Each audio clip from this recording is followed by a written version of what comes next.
intention and, well, I guess our emotional state literally affects who we are, like physically.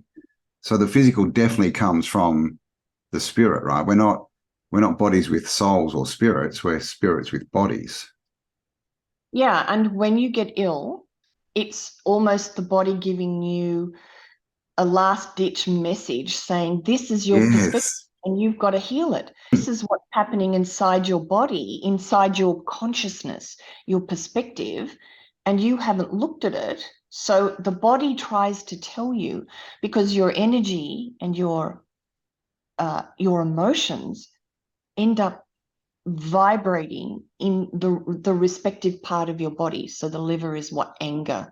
So the heart is feeling unloved or not being open-hearted and allowing that flow of love, and that's heart attacks.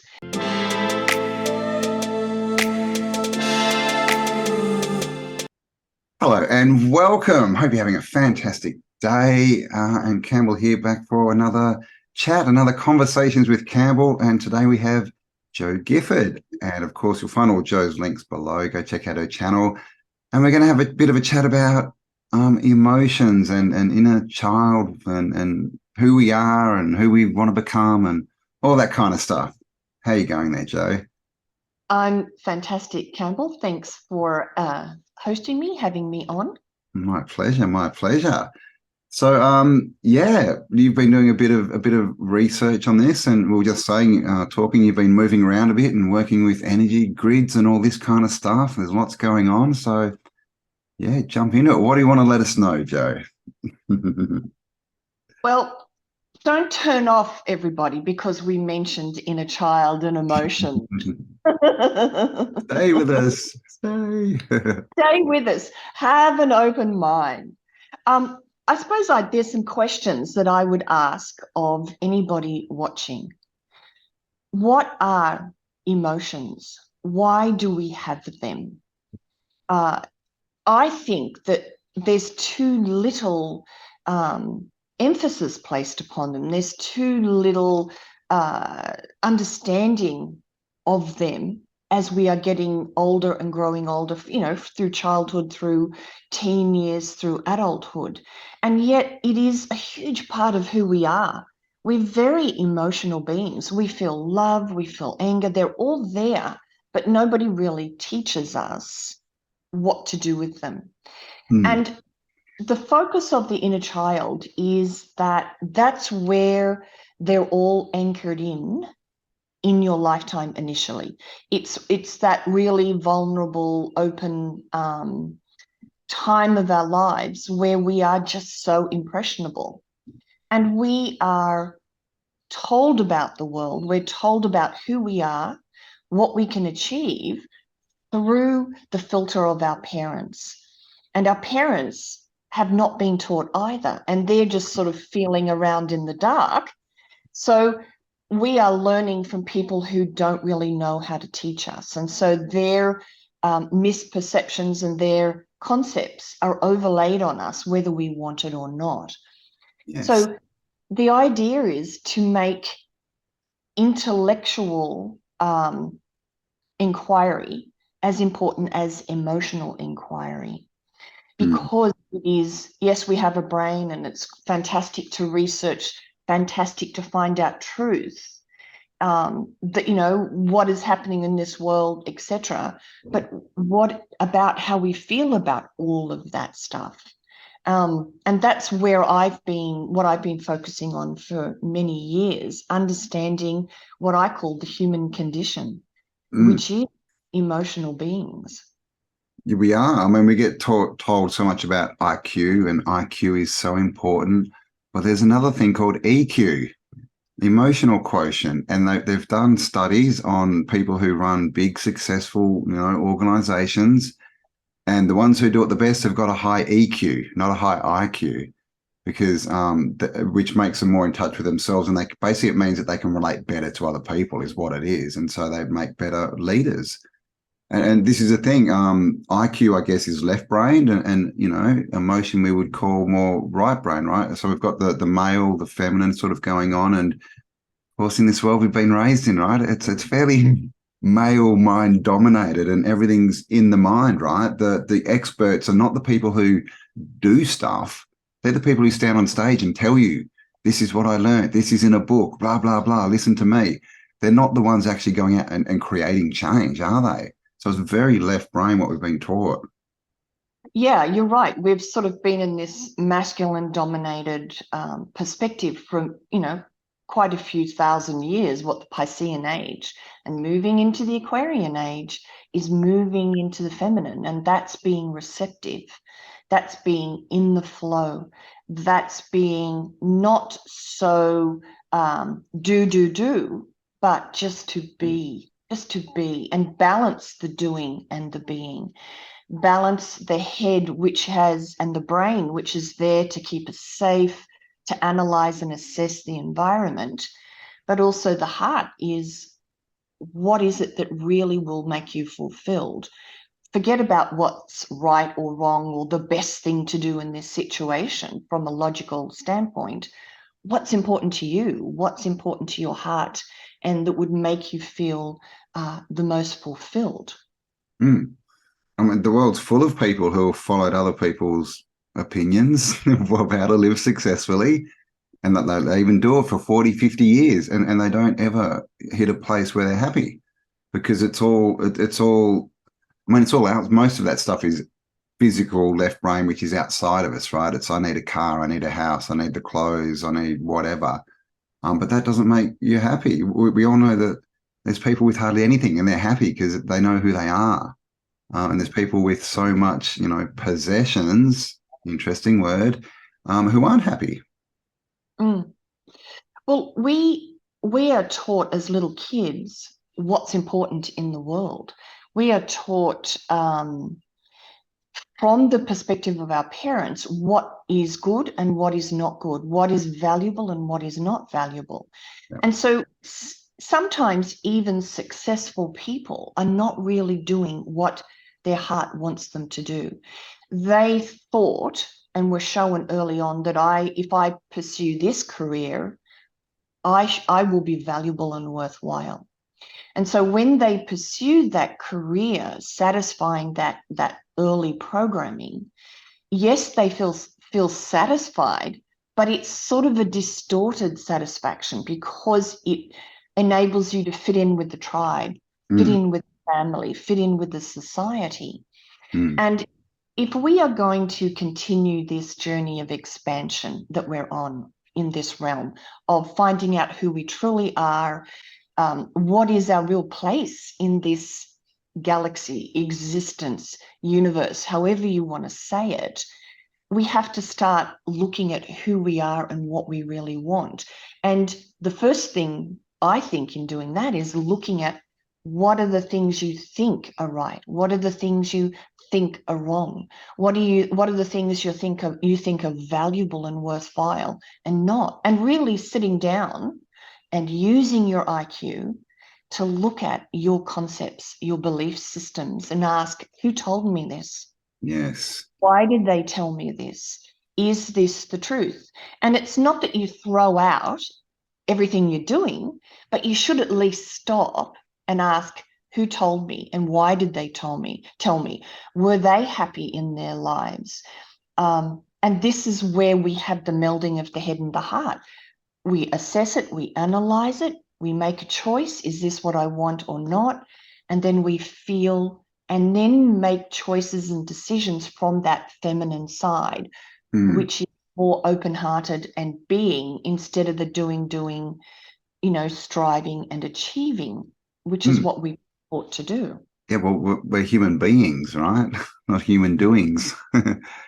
So we hear so much about, the heart and, connect to your heart and all that. And of course, now we know that the heart is literally connected to the brain, right? It's the strongest connection. It's the biggest energy point in the body. It's the second biggest nerve bundle.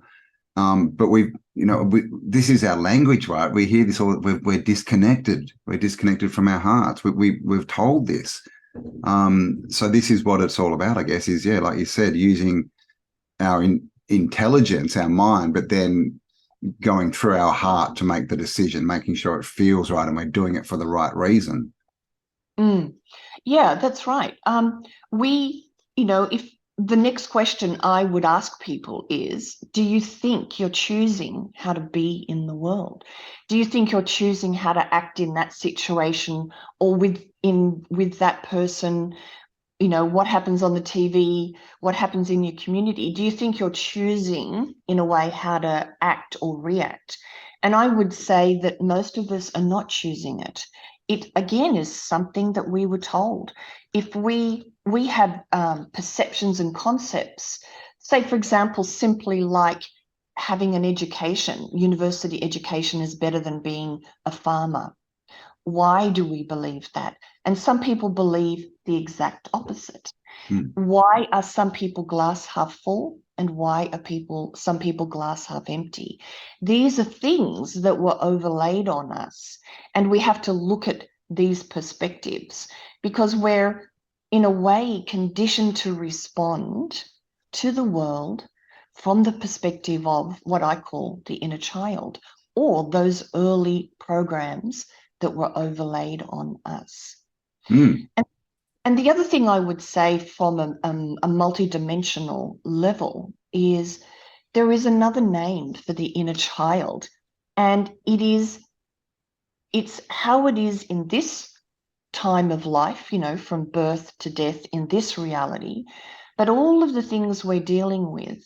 And when we end up healing those inner child programs, we are affecting other nows, other points of reality that are all connected into here. And I use that analogy of like the wagon wheel.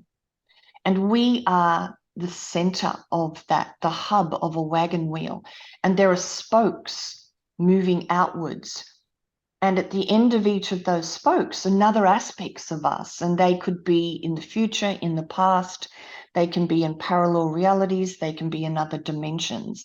And it's everything that we are learning in this realm, and they're connected. So when we're healing our inner child, we are actually healing aspects that might be dealing with powerlessness, might be dealing with unfairness, might be dealing with guilt. So this is the point of power here in the Yes. now. Right now is the place of change. Apart from it's the only place we can ever be in the past and future, clearly doesn't exist. So all change has to be made now. I totally agree with that.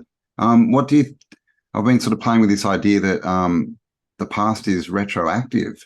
What do you think about that? Like when we change the now, like I guess it's like what you just said, we can literally change the past. So I'm not sure what your views on this are, but it doesn't look like we have to go back into those dark places in the past and that to fix it.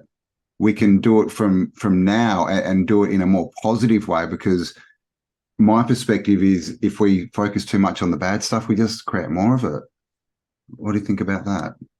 I think that it's an individual choice. If people want to do past life regressions, go and do that. QHHT, whatever it is, it's you are drawn to what will help you the best in healing all of these things. But I've always believed that you can be triggered when you walk out the front door by something and have an emotional reaction. And if you look at that and go, what's that telling me about my perspective? Or what's that telling me about something that I have to heal within myself? And if you look at it and heal it, you are healing every other instance where that issue was an Yes. issue, for example.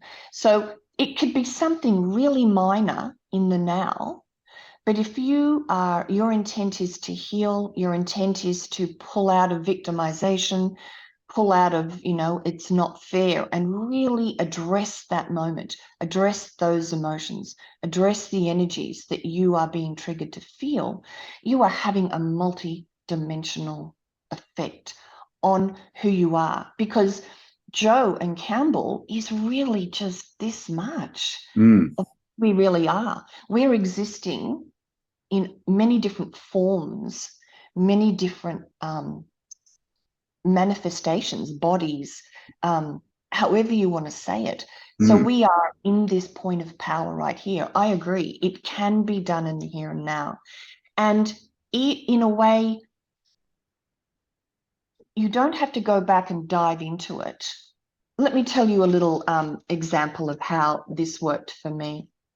Last winter, I was living in Katoomba, and it was incredibly cold and windy. And I did go out, but it was, sleeting and sometimes snowing.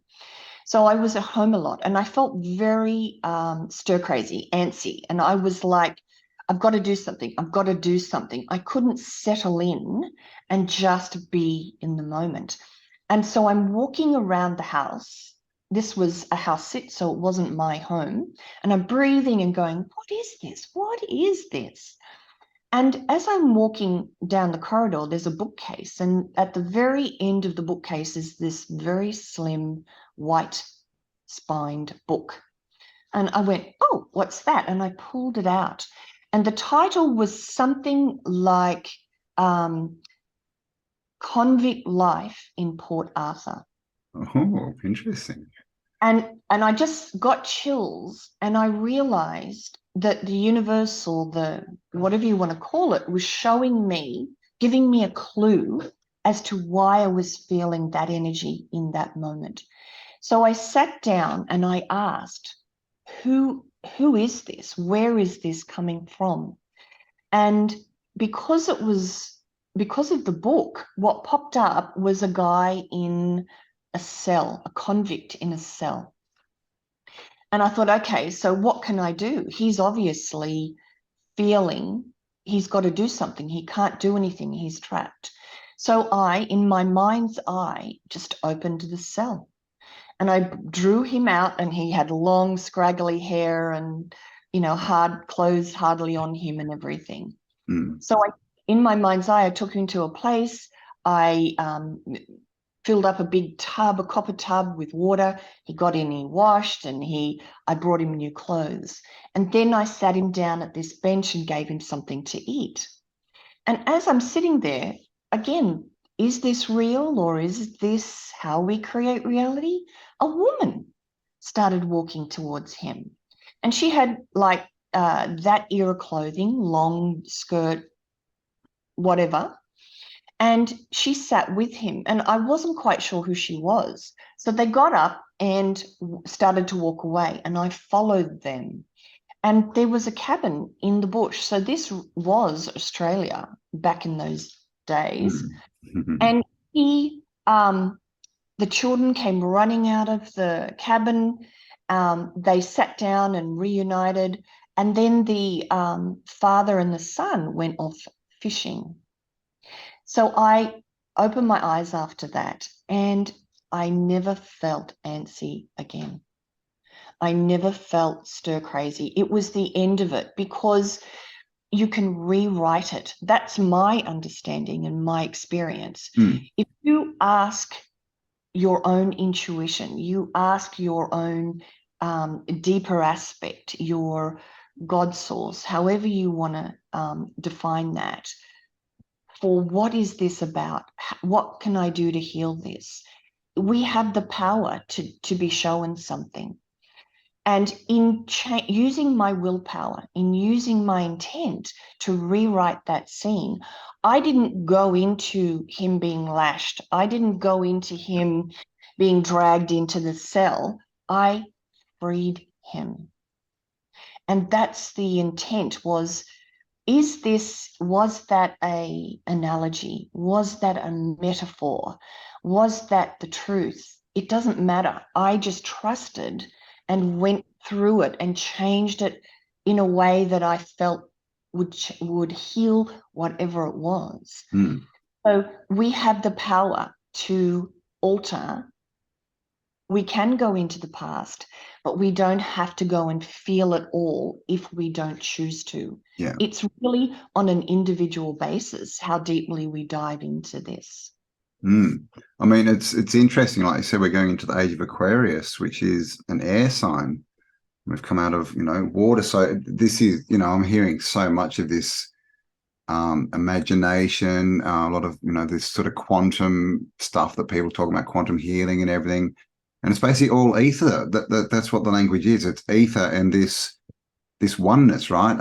No time, no disconnection kind of thing. Everything is one, and that we're the creators, and that's how we create, right? Is with imagination, with our thought. And like I said, in the end, it doesn't matter if anyone else believes you, right? Because it's for you. It's Yeah. if it's beneficial, then awesome. If it's not, just don't do it again, right? But this is, we're seeing it a lot at the moment. People are running around telling everyone, "No, I've got the truth. I've got the truth. You must do this. This is the truth. Listen to me." And they probably do have the truth for them. It's not the truth for someone else. We're all, and this is the dichotomy, right? It's like we're all one. It's only one, but unless you're an individual, and you're not going to know who you are, and you're not going to be much use to anyone. So it's this dichotomy. You've got to know who you are, right, and be individual, but still be part of the whole. Which, I mean, it's a big mind move for a lot of people coming from this. Everything is physical. Everything, we've got to move physical bits around. We've got to work for money. Where now people are like, well, maybe I'll just intend money to come to me and I'll just make it happen, right? Because that's all there is. And this stuff only would work if you believed it, which is the other thing. People go, that doesn't work. And it's like, of course it doesn't, because you just said it doesn't work. And where that belief comes from is from Yeah. 7 or so years, which is why you have to School. you've got to go and ask, who told me this? Who told me this was true, And But as far why? as everything being energy, I'm just going to turn off my email, just popping up. Matter, scientists acknowledge that matter is just energy slowed down and coagulated. Yep. And this is where the oneness comes from. We, as the observer, pull these waves of potential down into a particle of reality. And at the core of the nucleus of every atom, I think the smallest, the last time I did any research on this, the smallest thing were quarks. Yes. They may be smaller now. But if we keep going further and further into the center of the nucleus, I believe we will get to energy, or get to point zero, get to source. And it's in the center of every single atom. So what's at the core of your atoms is source, energy, is the creator, and it's at the same in the core of mine. And that's the oneness.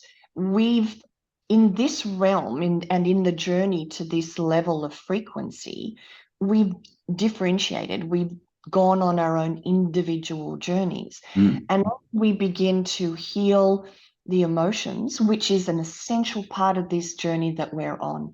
If you are not aware of your emotions, your emotional responses, and why, it's going to be a tougher journey in this expansion process that we're going through, back to wholeness, back to oneness, back to a more connected state, more united at a deep heart level. So these emotions have to be felt before we can move into this wholeness place, into this energy. So as we move into this expanded state, the emotions are healed, the emotions are resolved, and we become more and more the observer of all of the drama that's taking place on this realm, on this level of the realm. I mean, it's a good point, right? We should be, what do they say, in the world, but not of the world. Yeah. Yeah. I mean, this. I'm pretty sure they have done experiments where they've broken down the quark and they say it's just energy. So at the heart, and what it is, it's potential energy. So literally, it's potential, right? We get to turn that into whatever we want it to, which is why we are the creators. This is what it is, and of course, that, even though it's this, we think of it as this small bit, that's the biggest part of us when you put it all together. We're just potential. That's literally we are. We're mostly empty space. Yeah, exactly. Which is not really empty space. It's Yeah, potential energy. yeah. There's like reports that you can see the atom and or the nucleus, and it's it's like an orange in the middle of a huge football field, and all Yeah. the stuff between there and the electrons that are all popping in and out around It's a is space. empty space, Yep. or which is energy, which is potential, the void. And Yep. when we learn the truth of who we are, we will have more of an effect upon that. Yes. It all the Because, doubt and belief that we have about who we can be and could be originates in those early years. We're sort of, children are taught that they're not equal to their parents in so many instances. When they have an idea or a thought or an emotion, they're shut down in many instances, because parents are busy. Parents have got to get the dinner, they've got to get the washing on, they've got all these things they need to do. So our natural power is not allowed to flourish. yeah. I mean, and this is the thing, most of it is, it's not based on anything, right? It's just random opinion, or it's something that our parents got taught by their parents, which started from nothing, right? And a lot of this stuff is misinterpretation. As little 5-year-olds, we don't understand the world, and we can misinterpret things. We can misinterpret mum or dad being annoyed because they've had a really bad day at work. We can think that that's something to do with us and we've done something. And so we can live these lives with all these blocks that are based on nothing. They really are. But the problem is our mind will prove us right. That's what it does, right? It loves to prove you correct. So if you're like, the world sucks, then you're going to go outside with a look on your face, and you're going to be rude to people, and the world is going to show you, yes, I suck, and you're going to go, see, I was right, and then you spiral down. Yeah. Yeah. Well, that thought or those words, life sucks, is actually hardwired into your brain. There's a neural net pathway that gets wired together. So when you're taught something as a kid, it might not be life sucks, but it's that concept that Yeah. you translate as an adult as life sucks. Mm. But those ideas and feelings get hardwired together in a well-worn neural net pathway in your brain. Yes. And it's very easily triggered, and it moves from one cluster to the next, to the next, to the next. And so every thought has an electrical and a chemical component. So whenever your thought pathway fires, there's electricity between Yep. the The axons, and synapses. then Yeah. synapses, and then there's the chemicals, the neurotransmitters. And the body gets used to eating those. The body gets used to those chemicals. Yep. And so when you don't have those thoughts, when you are trying to change how you think and how you feel, you are in a way trying to change your physiology as well, because you're asking your cell to go from eating anger or eating powerlessness to eating I am power, I can create. But it's not used to eating those Mm. chemicals. So it sends a little marker up to the long-term memory, and it's like a filing cabinet, and out comes a memory of a week ago when your boss got angry at you, or a week ago when you had an argument with your partner and it wasn't fair, etc. And so you start thinking about it, and those chemicals are then released. Yes. And so when we are trying to change, in the identification of the patterns and the belief systems, that's the first step. We then have to be brave enough to feel it initially, and then to choose something different, to choose a new thought.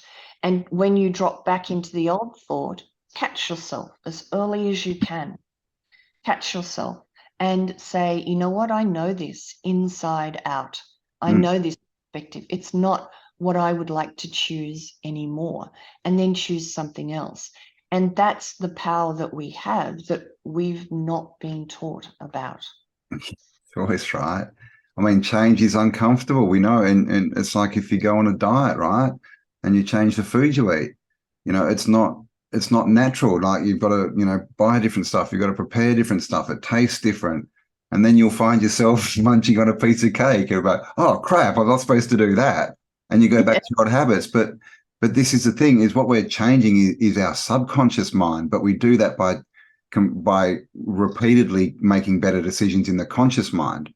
So all this change, it's not a decision; it's many, many, many, many decisions, because we're trying to change something that's taken 40 or 50 years to get to what it is, right?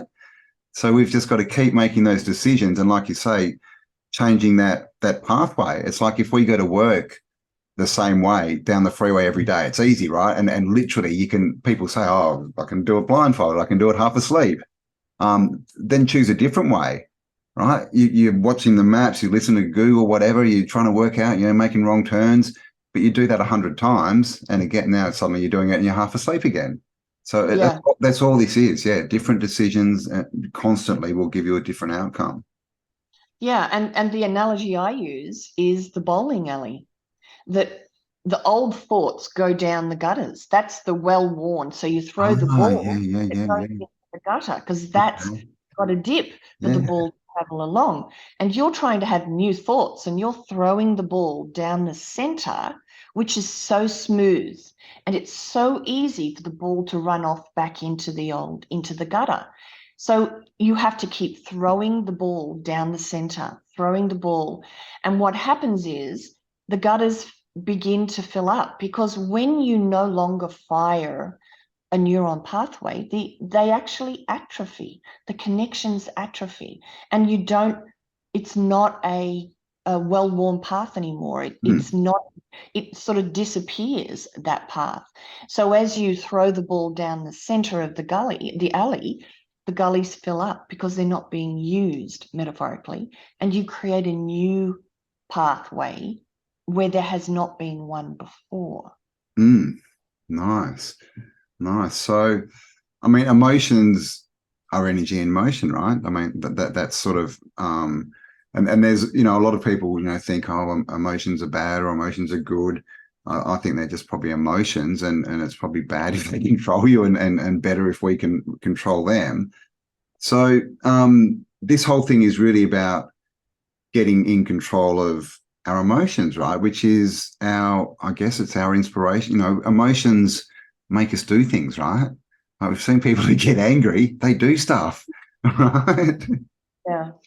I think from a spiritual perspective, emotions are the language of source, the language of God, however you want to say it, that, you could use words to describe what's going on, but when you feel something, it is sort of felt by God. It's just something that I understand. It's words are not going to explain it. Intellect is not going to show God what it was like living in this realm. Yeah. But how we feel is being felt and clocked by God or source, however you want to see it. So it's understanding the breadth and depth of all of the emotions we are feeling in this realm as we are moving through it and out of it. Sugi bate ku tatanda te tuchanda. Ki bedi rundaria de koyetaria ti kumba ati she susanakia.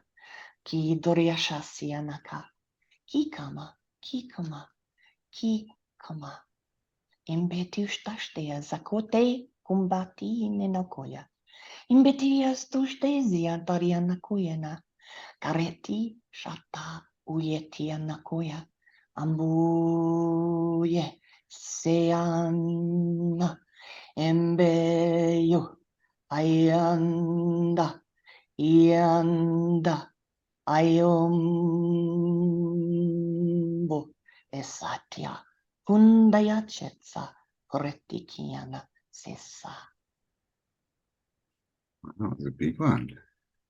Thank So you. that's something to be explained at some other time. Campbell understands what it's all about. Yeah.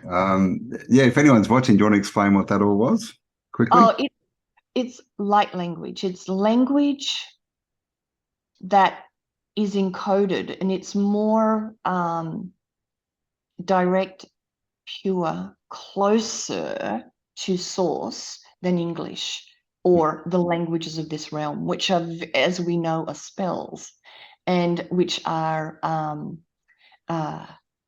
it's fickle, this language. As I've said before, you can say I love you to someone, but it's because you're good in bed, or it's because you're a good cook, or because you support me. It's a loaded language. A lot of the language is here, whereas this is more focused upon the frequency. Frequency, exactly.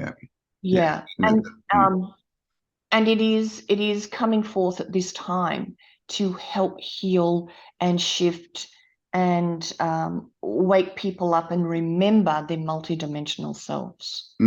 And again, it's part of, it's the ether, right? It's part of this new kind of knowing, knowledge, tech, if you want to call it that way, that's all coming very quickly too, by the way, I might say. It's just like some of the concepts we're talking about now, like literally a year ago, to get out and say them, people would call you crazy, but now it's becoming normal because everything's changing. So that's basically the way I see it. It's just frequency and intention, and what everything is. It's like with I love you, right? Our words, the way we speak with words rather than frequency. They know that intention has much more. What is it? 70% of what we say is intention. I mean, sorry, not intention, inflection. Yes. So it's like, I love you. I love you. Same words. Yeah. Yeah. It's tech. It's a spirit tech lately. Yeah, it reminds me of just like energy healing and tuning for all this kind of stuff that we're starting to hear about. It's just changing. It's getting into our energy field, our frequency, our vibration, and affecting that. Yeah. Which is, like we said, it's not the left brain, it's the right brain and the heart. I've seen you've got tuning forks. You're starting to use them. I do.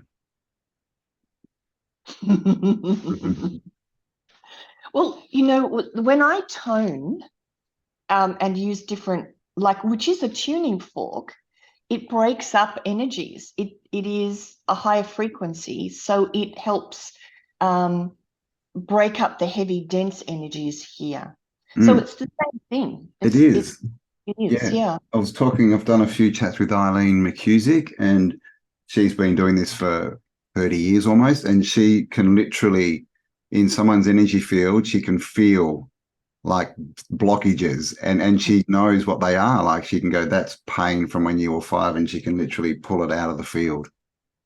So it's pretty amazing stuff. Well, when I use light language within my healing sessions, I'm working on the quantum level too. And using the frequency and the words and the tones to affect the DNA at a very deep level, to affect release blockages, to recode. It's amazing, all the different forms of assistance that are now forward. And I've done a lot of work on, frequencies, cymatics, all these kind of things. And literally our DNA is a cymatic, and we're full of water. Dr. Emoto's work, right? It's all water crystals. So literally our intention and, well, I guess our emotional state changes all that, literally affects who we are, like physically. So the physical definitely comes from the spirit, right? We're not bodies with souls or spirits. We're spirits with bodies. Yeah, and when you get ill, it's almost the body giving you a last-ditch message saying, this is your perspective and you've got to heal it. This is what's happening inside your body, inside your consciousness, your perspective, and you haven't looked at it. So the body tries to tell you, because your energy and your emotions end up vibrating in the respective part of your body. So the liver is anger.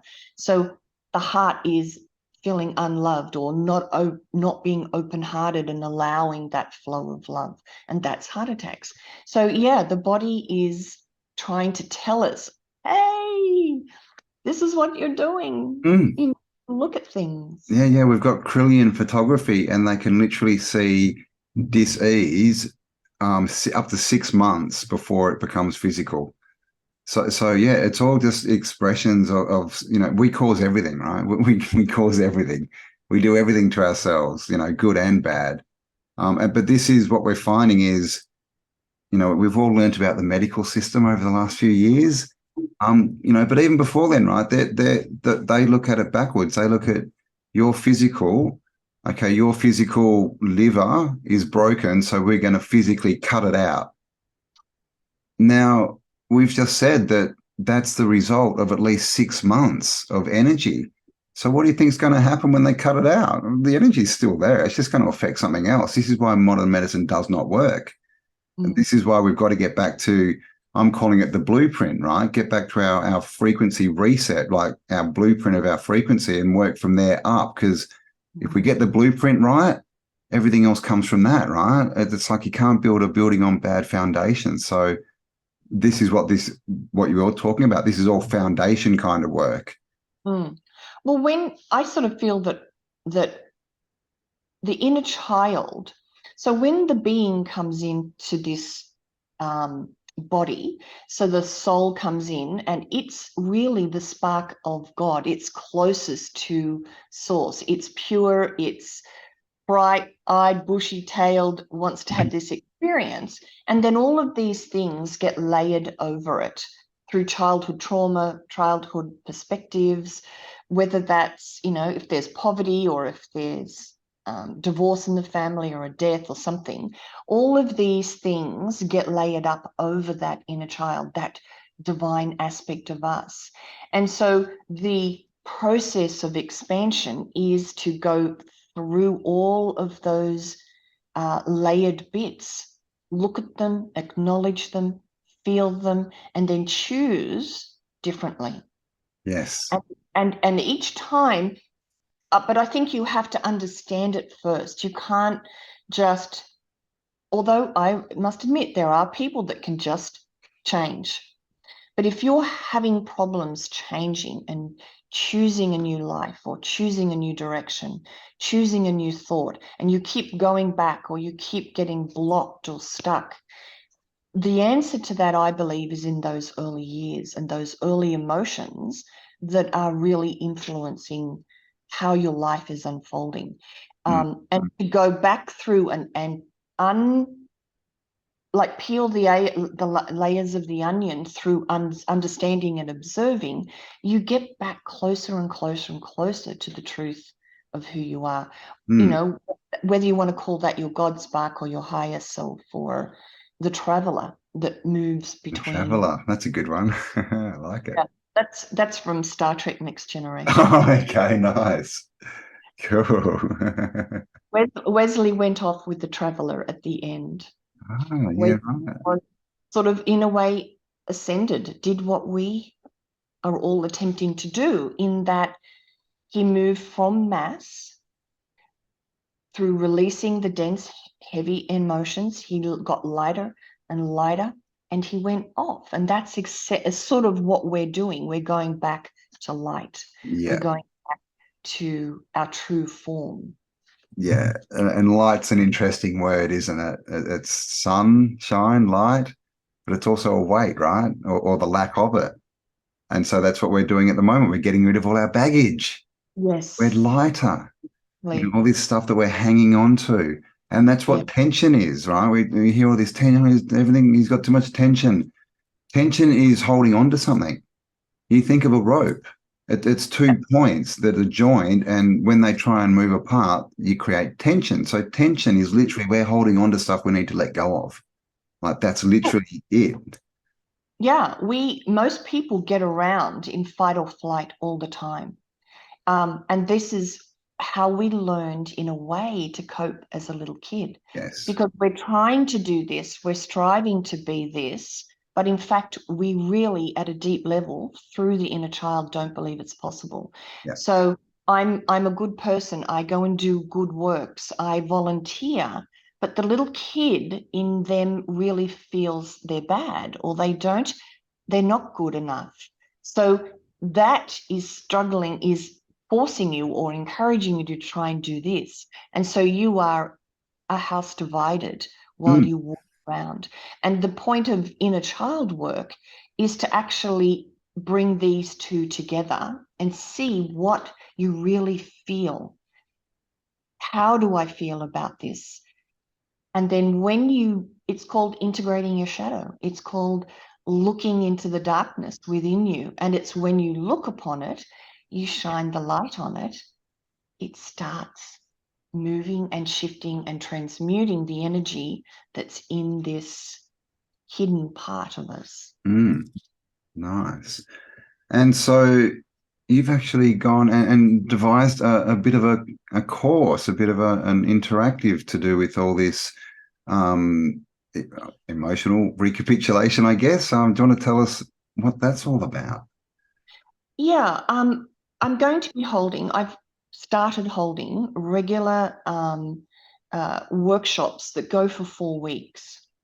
So once a week we get together and for two maybe plus hours, and we talk about how the emotions are affecting us, where they come from. It is in one way an inner child healing workshop, but it's also an emotional intelligence workshop. It's just for me, that's the way I found into this whole emotional thing, was through the inner child, through the fact that, the Jesuits say, give us the boy to 7 and we'll give you the man for life. So we are all sort of set up very early on, and it's very well known by the controllers of this realm. So this workshop is to help people identify what's going on, and I introduce various exercises to help let things go, to see them from different perspectives. And there are only 10 people in each workshop. Oh, So nice. it's very one-on-one. Very much I will get through everybody. Everybody listens to what everyone else is going through and then can apply it to themselves. So sometimes it's difficult to see what you're doing.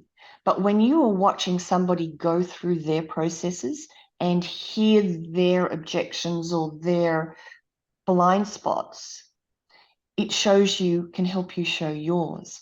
Mm. So in the last workshop, I was talking with a girl, working with a girl who had a very difficult time with someone she was reporting to at work.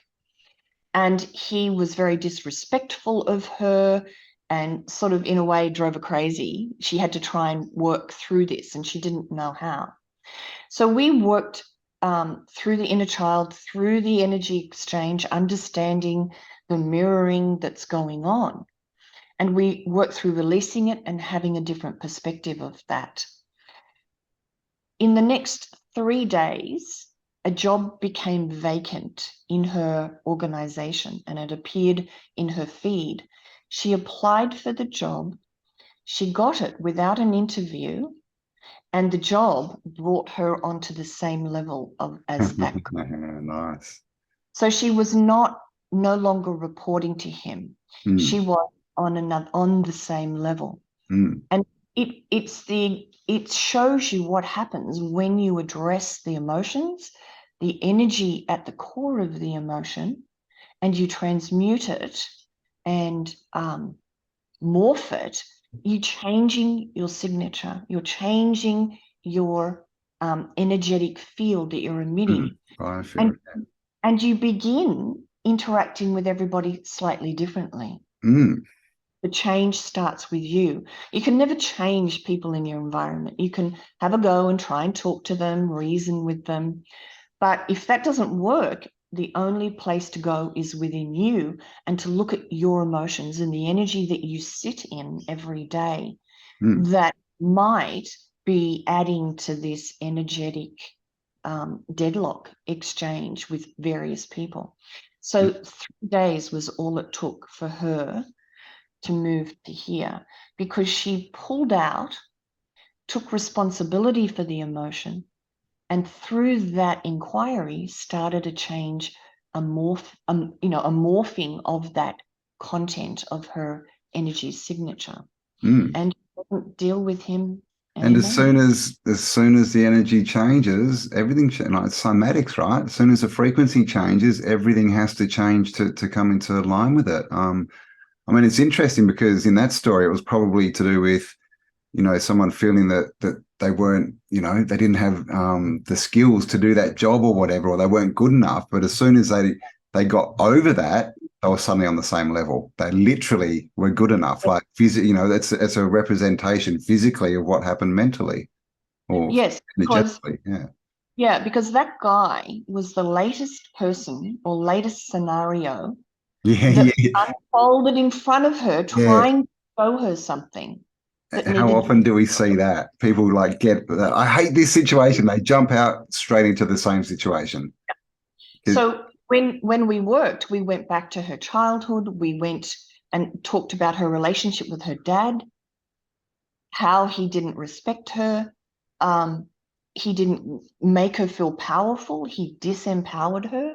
And so she has been struggling to um, resolve this all of her life. And in that changing of the energy by identifying it first, feeling it, breathing it, and making a choice not to make it about him, but to make it about her frequency that she needs to shift. Mm. And it was in a way miraculous. It Yeah. appeared to be miraculous, but it's how it I was, works. I was just going to say, isn't it funny how many miracles go on? Right? We're told that, oh, no, miracles are just one-off things. Yeah, right. Okay. They happen all the time. It's a silly Mm. word. But yeah, so basically, if people are finding themselves, a bit sort of ending up at the same place again and again and again, this is it kind of would be a good course for them to take, some good information to get out of that rut. Yeah. So if things like you try to take a leap out of that rut and create a new job or create a new path, and you feel doubt or you fall back or whatever, this course helps you unpack the reasons why and learn tools. So I don't do it all for you. It doesn't happen in the first 4 weeks because, as you were saying, the 4 weeks gives you an opportunity to see it and feel it and breathe it and be assisted to move out of it. Mm. But eventually, you must use all the tools that I teach to use it through every day. Like I said, each step you take, when you're triggered, why? Yeah. Reflect upon it. At the end of the day, write down what happened through my day. What did I feel in those moments? Can I bottom line it into a phrase? I was powerless. I was made worthless. And then you come back and look at where that was set up here as a child. And I think sometimes when you see the puzzle from above and you put all the pieces of the jigsaw puzzle out, you go, oh my God, I'm in a pattern. I can see now this is happening over, and I can see that this moment in time, or this is what I was shown, and that awareness that there's something um, at work in our lives is the first step to Mm. empowerment. Yeah, something that we can affect rather than us being the victim of a world that just keeps throwing random stuff at us, right? Like Yeah, it's actually all our fault, right? And that's a good thing. 'Cause if it's your fault, you can change it. If it's someone else's fault, if it's the world, well, yeah, you're kind of stuck. yeah, yeah. Yeah, nice. So, I'll obviously put all the links below. So, are these running at the moment? When are these starting? The next one is in April and it starts. I've got a weekday option and a weekend option, and there's 10 people in each. Um, so the 2nd of April is the first one, and I think the second one is the 6th of April. And so it's every week for two and a bit. There's also uh, resources. You get a handbook. There are MP3s. There are videos that you take and read and use after the course ends. But I also have a Telegram group that people can join and ask questions, and it's quite sort of immediate interaction there once the course ends. Nice, nice. All right. So, yeah, basically, if you're out there and you're finding yourself a bit stuck and this sounds good and you align to it, click on the link below and go and check out Jo's work. She's obviously been doing this kind of work for a long, long time. So, and this, like I said before, this is the kind of healing we need. We don't need doctors and pills and injections and bits cut off us. We need to get back to the blueprint and sort out the issues, right? So that we stop getting these problems popping up. So I mean, it's very age of Aquarius, shall we say, all this kind of stuff. Yeah. And it's in healing the micro, we are healing the macro. Yes, exactly. So if you want to heal the world, start on yourself. How many times do we see these broken people running around yelling at the world? I go, heal world, heal world. And they're just the most broken people out there. So start with yourself, heal yourself, and then the world around you will just heal, right? We know that on this realm, some people live in hell, some people live in heaven. Same place, just a different perspective. Absolutely. Awesome. All right. Well, thank you very much for that chat, Jo. Like I said, go check out Jo's channel. All the links for her course and everything are below. So yeah, if you like what she says and you feel the pull, definitely go and check it out and see what she has to offer. And thank you, Jo. And yeah, we will no doubt catch up again in the future. I hope so. Would be wonderful. Definitely. Awesome. Well, thanks for joining us. Have an awesome day, everyone. And we'll talk to you all soon. Bye for now. Remember, in the end, nobody wins unless everybody wins. Come on!